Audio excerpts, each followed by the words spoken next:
Hi again, everybody. Welcome to episode 3 of Life Lessons and Combat Sports.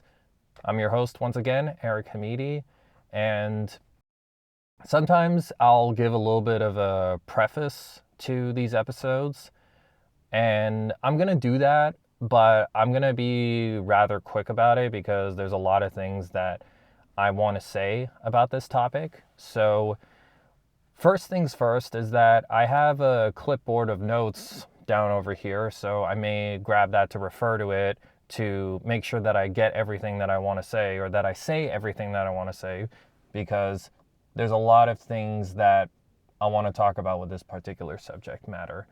And for me, I kind of feel like I need to talk about this just because it's a very sad story and a very tragic story, but I think there's like a powerful message at the end of it. And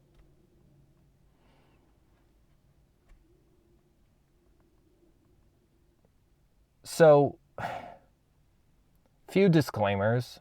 One is I figure I need to give people a heads up before they start watching this episode is that the things I'm going to talk about today, they involve crimes and death and murder. So if that's something that might be too troubling for you or might be a little bit of a trigger or whatever, um, you know, that would be the time to stop watching. And also, I need to give a little bit of a spoiler alert because the program that I'm going to be talking about, this TV show, I'm going to be talking about how it ends. And if for whatever reason you want to watch that episode, then once again, now's the time to go out.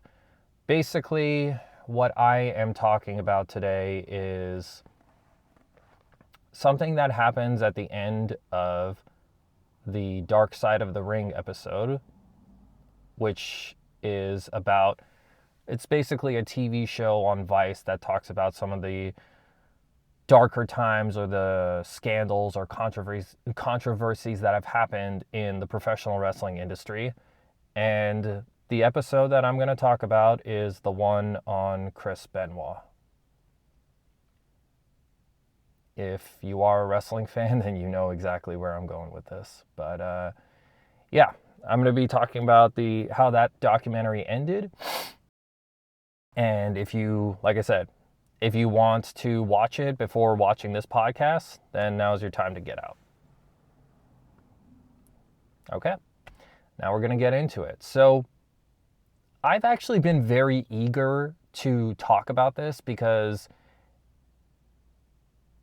if you bear with me through the negative and the dark stuff and all that other shit, there is a powerful message that happens at the end of this episode that just very recently I've been thinking about, or that this occurred to me. Like, a lot of these ideas that I have for these episodes, I mean, it's stuff that I've thought about for some time, but with this particular one on the whole Benoit situation, this is something that just came to me very recently. And how I've been going about these topics is just talking about things that I feel are important or that I feel like I need to talk about.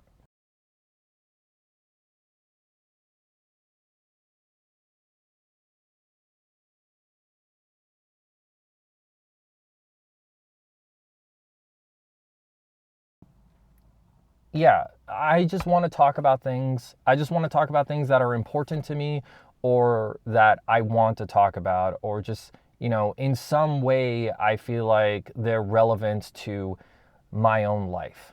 So, we got a lot to talk about, so let's just get into it. So, for those of you who are not watching that don't know who Chris Benoit is, or was. He was a professional wrestler. He was born in Canada, and then in the mid 80s, he started his professional wrestling career. Started out in Canada and then moved on to work in Japan, where he did some tours there. And then from there, he was able to come to the US and basically work for all the major US wrestling promotions that there were at the time: ECW, or Extreme Championship Wrestling, World Championship Wrestling, WCW, and then WWE, WWF. And that's where he was the remainder of his career, and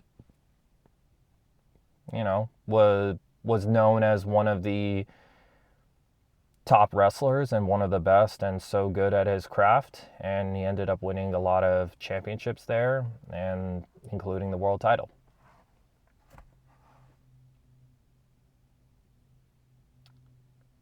But that's not what he's known for.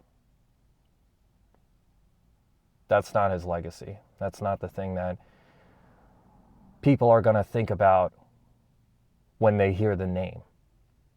For the vast majority of people, what they remember and what they associate Chris Benoit with is that in June of 2007, in the span of one weekend, he killed his wife, Nancy, his son, Daniel, and then committed suicide.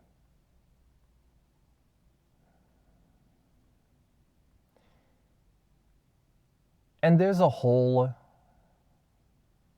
story about that.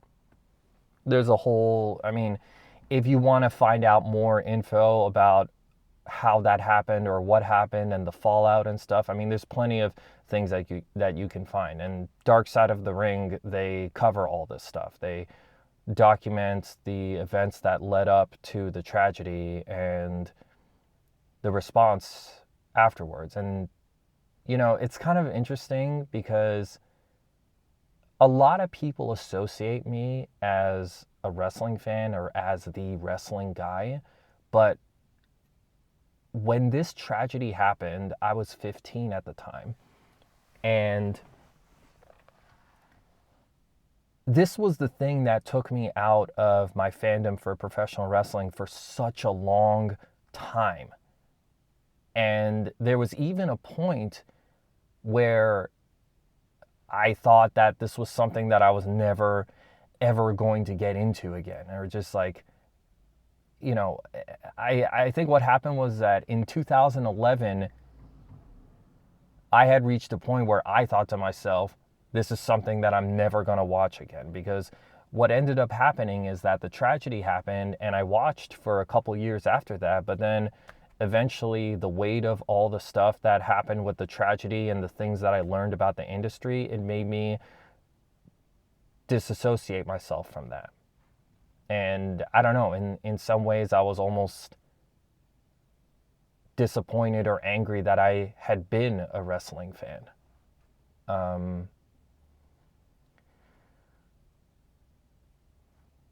So Dark Side of the Ring covers all this, and with Benoit, it's just very tragic in that you had two people who were senselessly murdered,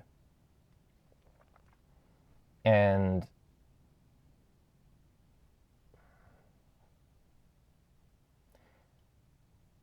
that particular episode of Dark Side of the Ring, if you do want to watch it, it is a very sad story. I think people should know that going into it. It is a very sad tale, and it's very tragic, and honestly, it's a very hard watch. Go ahead and watch that program if you want to, or if you're willing to try, and tell me it's not heavy and it's not difficult to watch. So in that documentary, they talk with a lot of different individuals. They talk with Nancy's sister, Sandra Toffoloni. They talk to David Benoit, who is Chris Benoit's son from another marriage. And then they talk to Chris's co-workers like Chris Jericho, Chavo Guerrero, Dean Malenko, others.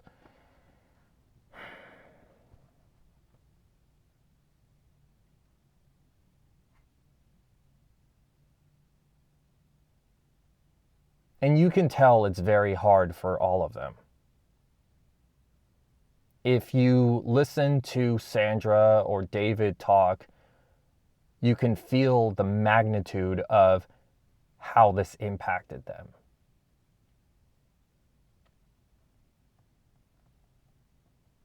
It's really one of the darkest times and the biggest tragedies in the wrestling industry. And that whole thing just really hits close to home because, like I said, I experienced that, and that ruined my fandom, and that made me just made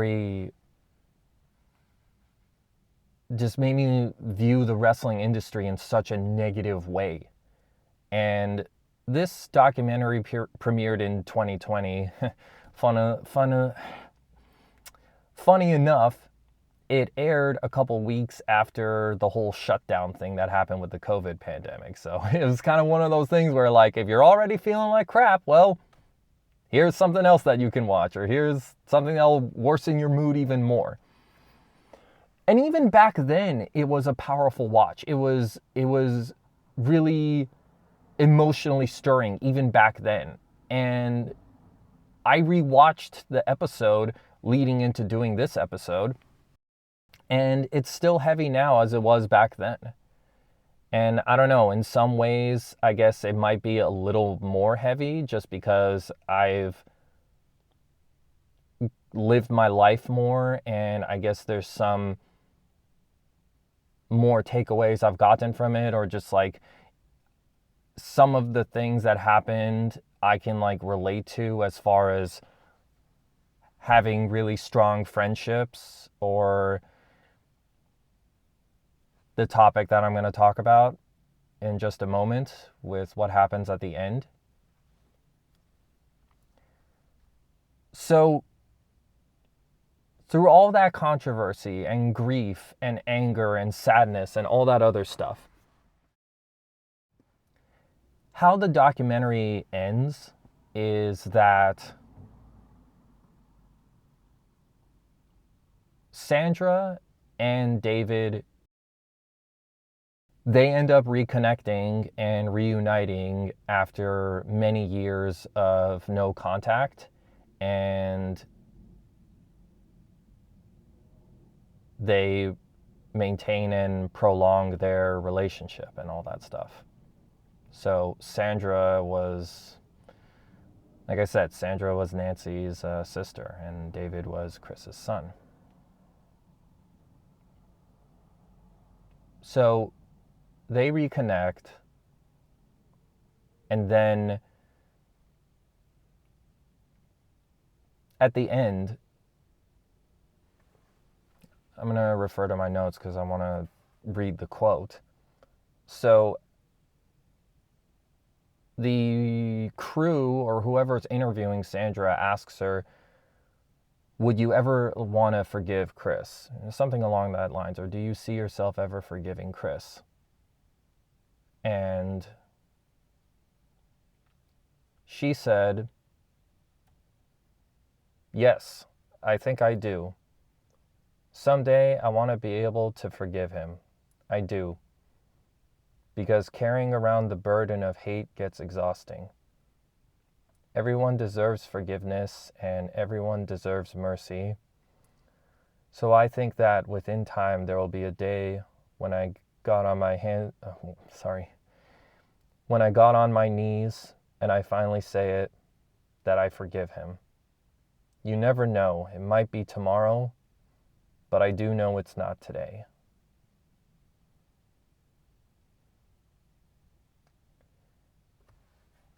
And for me, I find that absolutely remarkable, astounding, amazing, whatever word you want to call it. It's just the fact that Sandra can even entertain that notion despite all the hardships that this tragedy brought on her, that you in fact do see in the documentary, to me is absolutely incredible.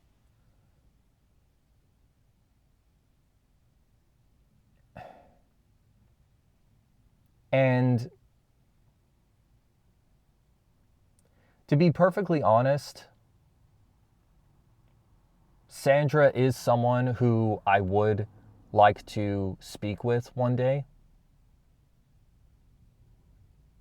because I have a lot of questions about that. The biggest one being, how? You know, I just read you the quote, and she's saying that I would like to do that one day. So it's not like something that she's done, but the simple fact that Sandra, who lost a sister and a nephew, can even entertain or can even think, yeah, maybe I can or I would like to. When you look at Chris Benoit, many people, whether they be fans or friends of his or colleagues or what have you, they themselves say that they can never forgive him. Now, I need to make something perfectly clear.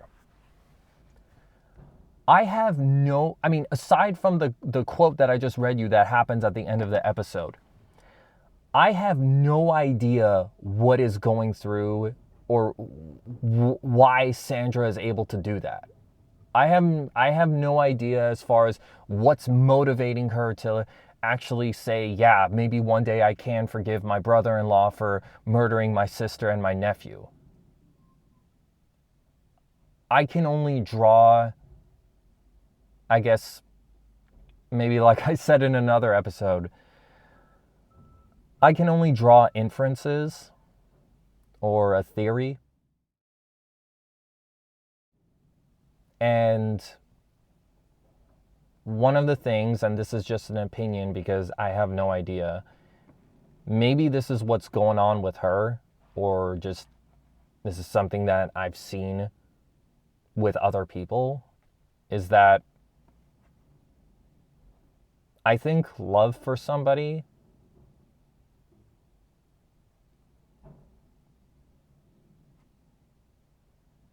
really goes a long way, or just really helps in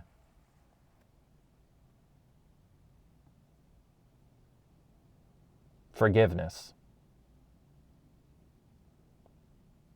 And that's kind of the theme of this particular episode, or this particular like life lesson, is the concept and the idea of forgiveness.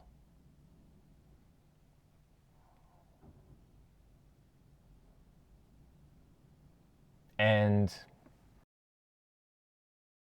so just to add on to that, when I say love is a powerful tool and motivator in terms of preserving relationships, I'm talking about any kind of relationship. It could be a father to a son, a mother to a brother, father to a son, mother to a son, parent to child, friend to friend, spouses, whatever it is. And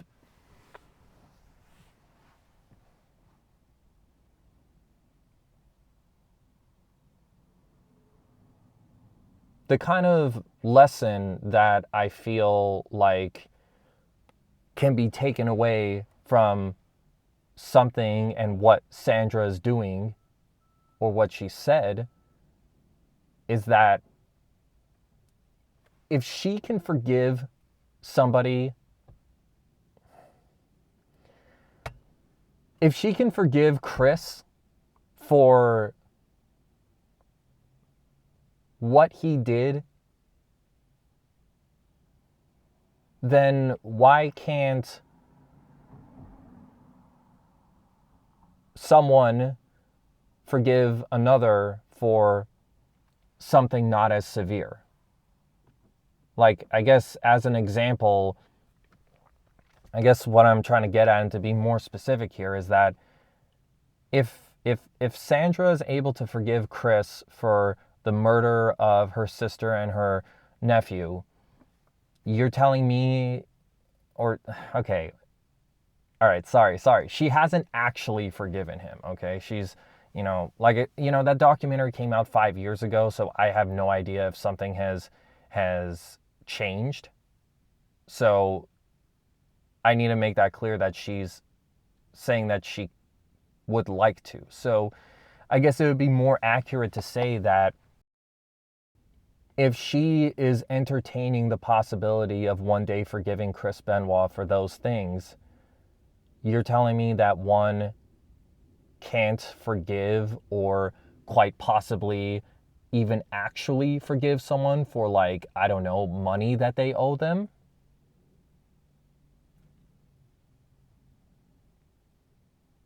I mean, that's just an example of something. I mean, there's a lot of different reasons why relationships get strained, or just why people stop talking to one another, and all this other stuff. And the reason why I say that I would want to talk to Sandra about that is because I just find that way of thinking to be really just, in some regards, it's unbelievable. Because, like I said earlier, for me, I was just sort of thinking, oh, you would like to one day forgive him, but, like, how could you? I mean, me personally, I don't think I could forgive somebody for, God forbid, if someone was responsible for the murder of my family members, of anybody, like any of my family members or my loved ones, my friends, whatever it is, I don't think I could forgive that person. I don't think I'd be able to. So I'm just amazed and absolutely curious as to how and why she's able to do that.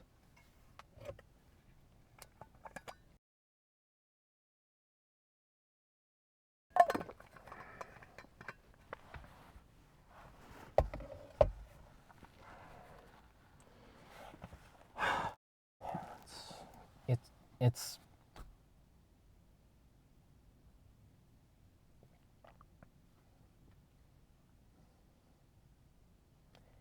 I guess also a reason why I'm saying this stuff is because it's somewhat relevant to myself, in the sense that I'm hoping that one day I myself can give forgiveness to various individuals.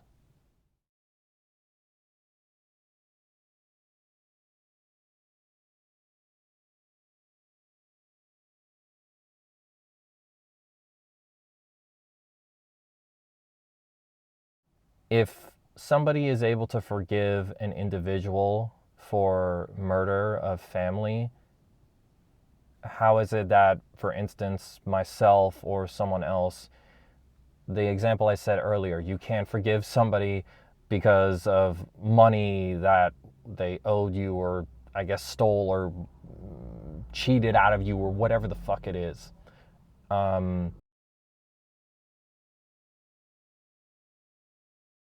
Or I'm gonna hold a grudge because somebody wasn't really, because said friend, he wasn't talking to me.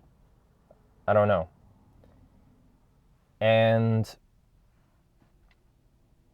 I guess I state what Sandra said at the end of that episode, because I think it's something that I think that's something that perhaps people should consider, at least think about. And I mean, let me put it this way. Not all acts, sorry, like an axe, Oh, that's stupid. Anyway, not all acts are going to be forgiven. I mean, not everyone's going to be able to forgive people for X, Y, and Z. And I know not everyone who sees this is going to be motivated to change their demeanor or change how they behave or just how they go about life. I understand that. But I guess this is something that I'm saying that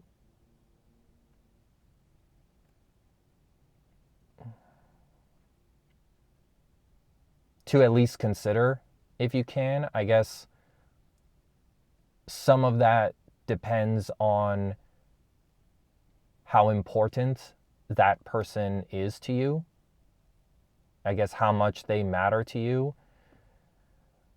But I think also it just to even if it's like, hey, I don't want to, I guess, talk to this person again or reconnect with them, at the very least you do that to try to eliminate whatever kind of burden and hate that you have, because as Sandra mentioned, it's exhausting. And yeah, it is very draining and very exhausting to carry around that hate. And I think if you have or had a relationship with somebody that was very significant, it might be worthwhile to try to preserve or rekindle it. I don't know.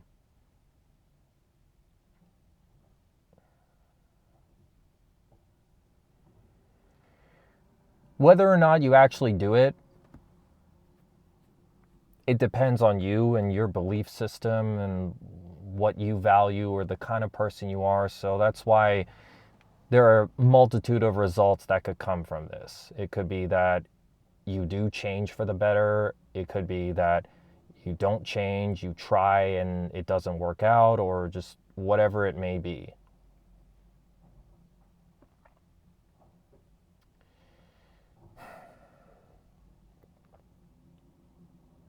And to kind of go back on something that I was saying earlier is that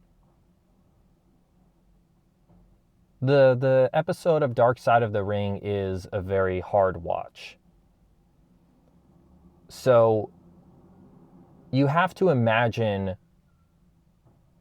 what it must have been like for the family of Nancy and Chris to experience that.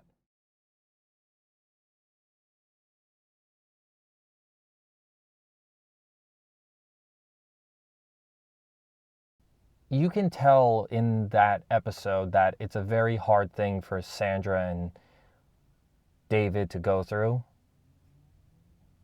I guess as a disclaimer, if I referred to him as Daniel earlier, I apologize. David is the one who's still alive. But even in recounting the events, it's stressful. And as a viewer, it's stressful to watch. So imagine what it must have been going through it in real time. And even with that, in addition to Sandra saying, I would like to one day forgive him, David himself, I mean, he still has very glowing things or very positive things to say about his father. And this is despite all the things that happen, the tribulations and all that stuff. I mean, I can't, as I said earlier, I can't say that I would forgive somebody in a similar situation, or I can't really say that that's something that I mean, I can't look away from that as far as what Chris did. And it's definitely one of those things where whenever I do watch matches that involve him, I mean, it is in the back of my mind. I mean, it always is. I can't I can't watch a match of his without thinking about how his life ended and everything. And yeah, for a long time I couldn't even watch any of his matches.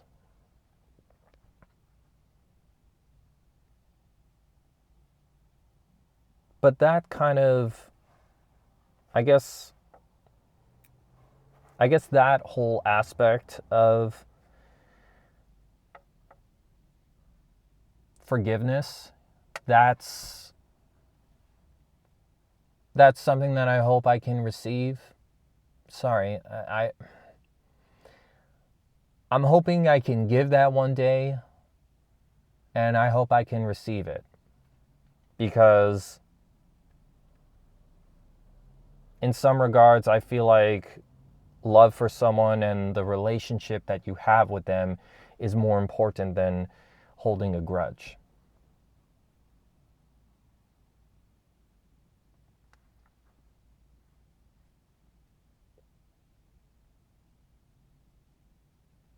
And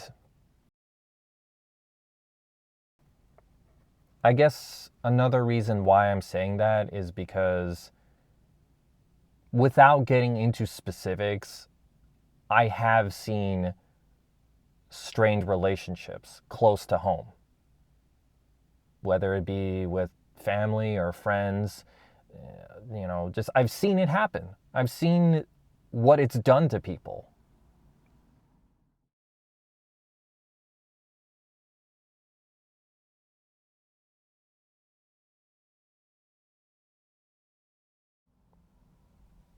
I've seen strained relationships where, I mean, I've seen how strained relationships have affected people, especially a strained relationship within a family, because you'll have a situation where two family members, let's just say person A, person B. Person A doesn't talk to person B for years.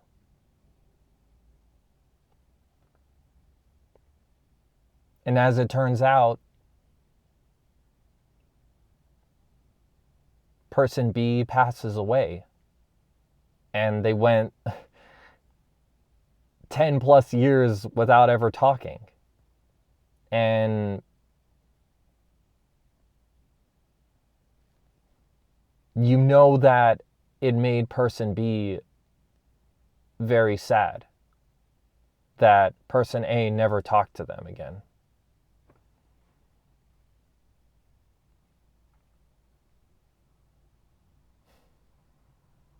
And I don't know, I guess maybe in that kind of a situation, I sort of would think, is it worth it? Or was it worth it?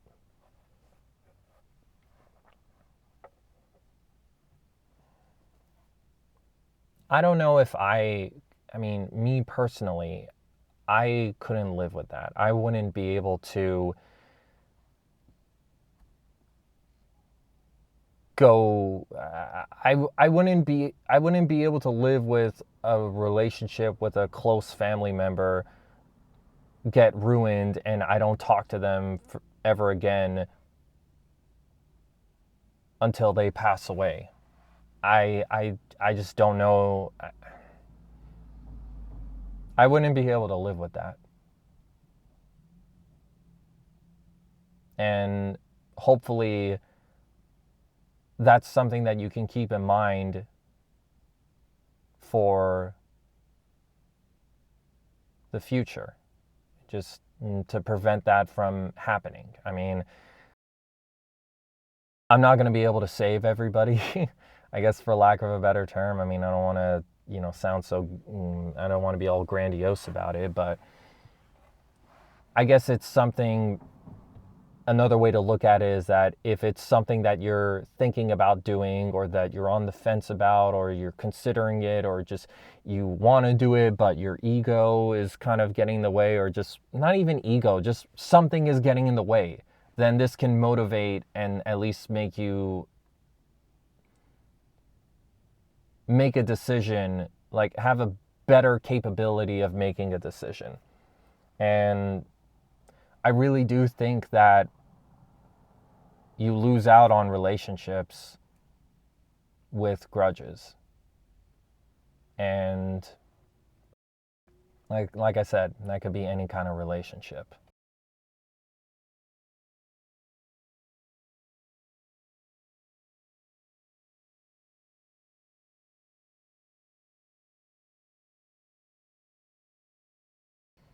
What I guess all this is very important to me, or just it's significant to me, and I felt like I needed to talk about it, is because sometimes I'll think to myself,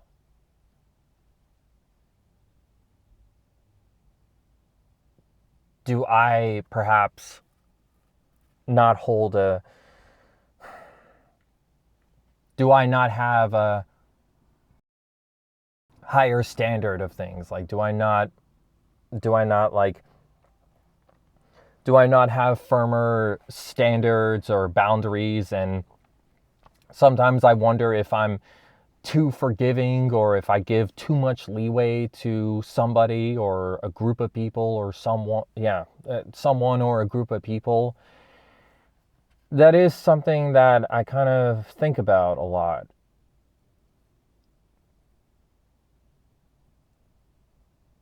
But I think maybe if somebody is important enough to me, then I want to at least try. And something I've learned about myself for several years is that relationships are very important to me. And I guess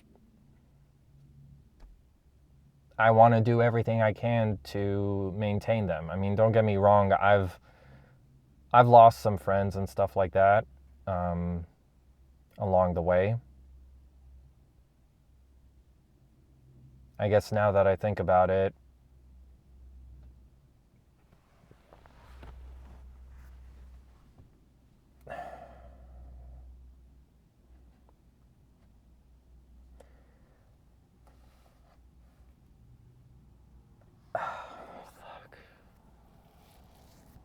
I have a friend of mine who passed away a few years ago.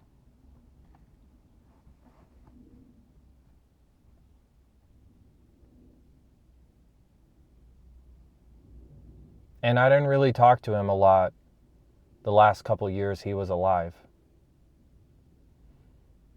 Not because of not because of I was angry at him or I had a grudge against him or whatever it is. It just,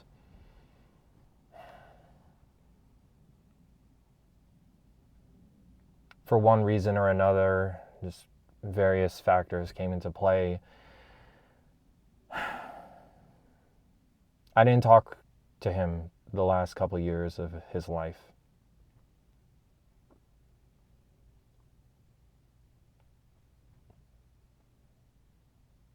And I'm sad about that, you know, because I don't know. I was on a walk yesterday. I'm recording this as of January 8th. I was on a walk yesterday, and I just was thinking to myself, I wish I told him how he would make me laugh and give me some work to make a little bit of money, and just was a reliable person in that regard. And I wish I had told him that working on that stuff with him, it just created a lot of memories. I don't know.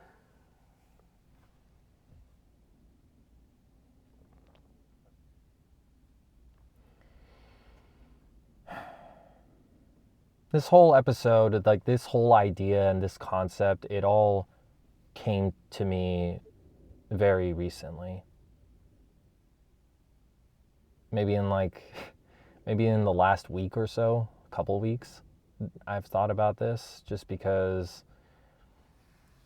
I guess I'm kind of going through that a little bit where I think to myself, am I not doing a good job with like firm boundaries, or am I too forgiving and just whatever? But I don't know. There's something inside of me that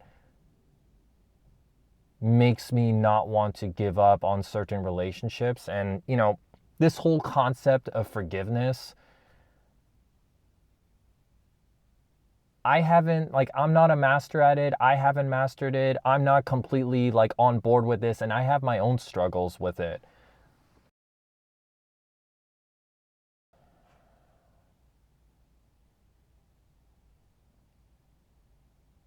But it's something that I feel like I need to express.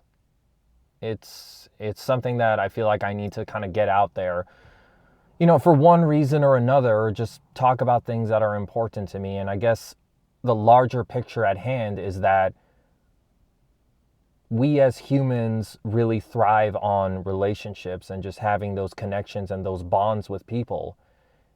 And I really think to maintain that is such an important thing to do, and just to try to like work out differences that you may have with a friend or a parent or a brother or whatever it is that you have conflict with.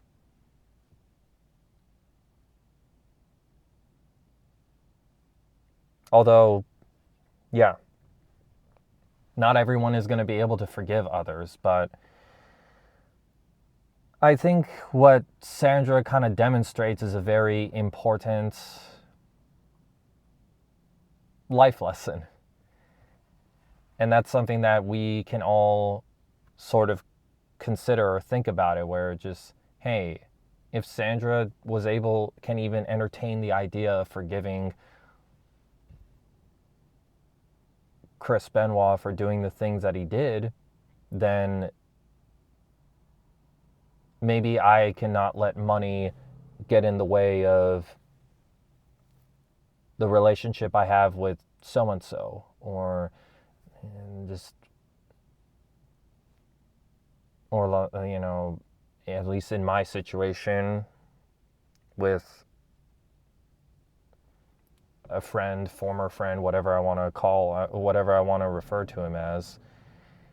Maybe I can forgive him for, not, just going MIA, I guess, with me, or incommunicado with me. And I guess I'll finish off by saying this, that I had a very interesting conversation with a coworker regarding this matter last week. And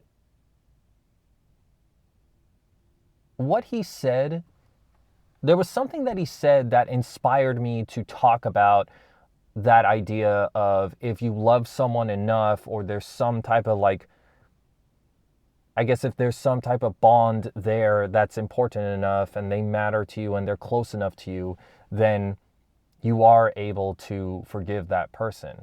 And it was just fascinating because, I posed the question to him where I was saying, you're telling me that if you had a brother who was responsible for murdering your mother, you would be able to forgive him? And he said, I think I would.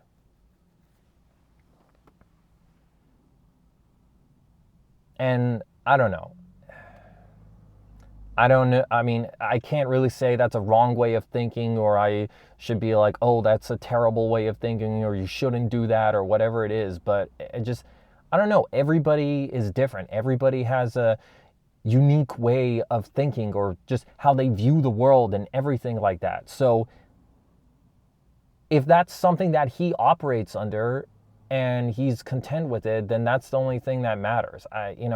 Like I said, I don't know if I could forgive if one of my brothers killed my parents. I don't think I would be able to forgive them, but I don't know. That's I'm just saying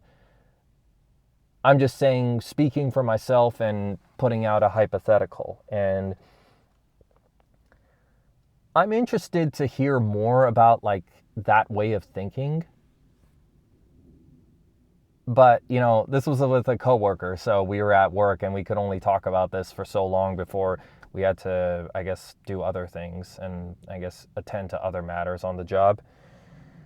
But he also gave an example of another instance of forgiveness. I mean, maybe this isn't exactly comparable, but when you look at the Hiroshima bombings that happened, and the thing that he said was that you had the bombings for Hiroshima, but it wasn't like Japan forever banned people from the US to enter the country, or just there wasn't a cease of all workings with them and all that other stuff. So that could be another act of forgiveness. And like, was it like, okay, Japan forgave the US for that stuff? I mean, I don't know if that's a right way of saying it, or just I don't know if that's like actually a good example to say, but it just sort of seems like, once again, that's another amazing feat and an amazing example of an act of forgiveness. And, it kind of ties in with this whole episode because, like I said about Benoit, he started his career in Japan and all that stuff. Because I could definitely foresee, or I could have definitely seen how that would have like ruined relationships between, those two countries. But, there's plenty of people who go from the US to Japan and vice versa. So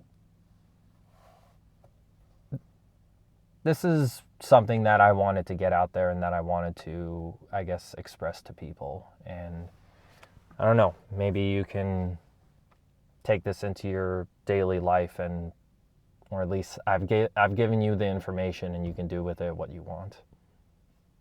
But yeah, this is all a very important thing for me to talk about and express. And I guess just right now it's even hitting me a little bit more, where I'm just thinking I'm still sorting through this whole concept of forgiveness.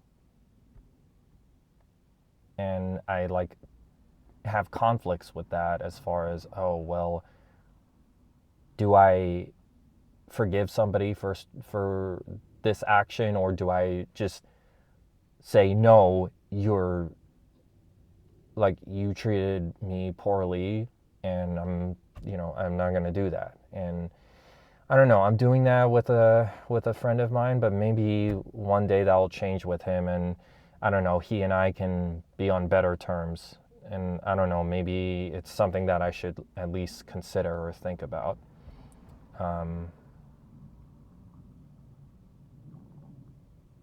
I guess this whole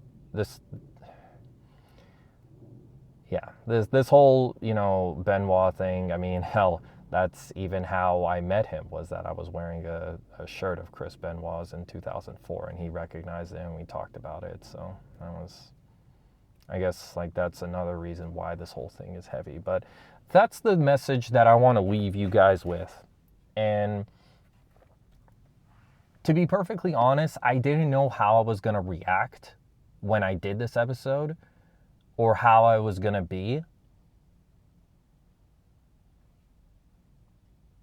But I don't know. I think I'm happy with being expressive and informative while also maintaining a professional kind of delivery, I guess, for lack of a better term. And just I hope you got something from this, and I hope it's useful or it was informative and all that other stuff. Um, you know, this is something that I'm still going to go about my day working on and think about and all that stuff. And hopefully it can make, I guess I'm just trying to put good karma out there in addition to helping other people or giving them some things to think about and all that other stuff. So maybe at the very least consider forgiveness. And thank you guys for your time. And I hope you have a great rest of your day and rest of your evening. And we'll talk on the next one.